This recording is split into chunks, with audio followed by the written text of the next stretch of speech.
బోధ్ నియోజకవర్గ కేంద్రంలోని soya కొనుగోళ్లలో protocol రగడ నేర్కొంది. కాంగ్రెస్ పార్టీకి చెందిన నాయకులు మొదటగా కొనుగోలు ప్రారంభించగా ఎమ్మెల్యే వర్గం వారు తర్వాత కొనుగోలు ప్రారంభ కార్యక్రమాన్ని నిర్వహించారు.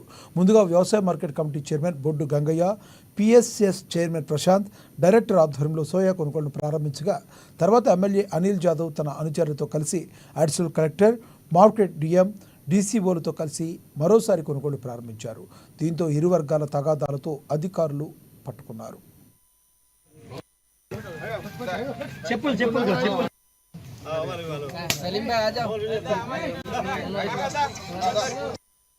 మంచి ఎక్కువ పడుతుంది మన ప్రాంతంలో కాబట్టి ఎటువంటి చిన్న పెద్ద తేడా ఉంటే ఆ రైతులకు కొంచెం ఎగ్జామ్షన్ చేయాలని చెప్పేసి కూడా మేము కూడా కోరడం జరిగింది.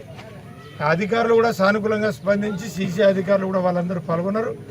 వాటితో పాటు నిన్ననే మేమందరం డిఎం గారు, జాయింట్ కలెక్టర్ గారు, కలెక్టర్ గారు మేమందరం డిసైడ్ చేసి ఈరోజు సోయా కొనుగోలు కేంద్రం ఈరోజు మనం ప్రారంభించాలని చెప్పేసి చెప్పడం 11 గంటలకు ఈరోజు ప్రారంభించినాం.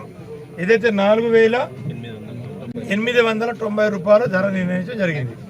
కాబట్టి రైతులందరూ ఇక్కడ వచ్చి ఏదైతే ఈ యొక్క అవకాశాన్ని సద్వినియోగం చేసుకోవాలి. బోత్ మార్కెట్ కమిటీ ప్రాంగణంలో మార్క్ఫెడ్ ఆధ్వర్యంలో, పిఎస్సిఎస్ బోత్ ఆధ్వర్యంలో సోయాబీన్ కొనుగోలు కేంద్రాన్ని ప్రారంభించడం జరిగింది.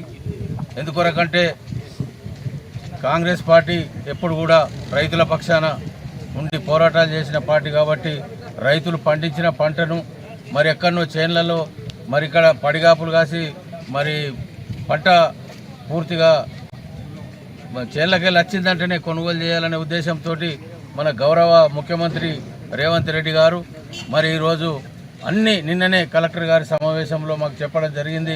రేపు బోతులో సోయాబీన్ కొనుగోలు కేంద్రాలు ఏర్పాటు చేస్తున్నామని, మరి దానికి 4,800 పైచీలకు మరి ఈరోజు కుంటాలకు ఇచ్చి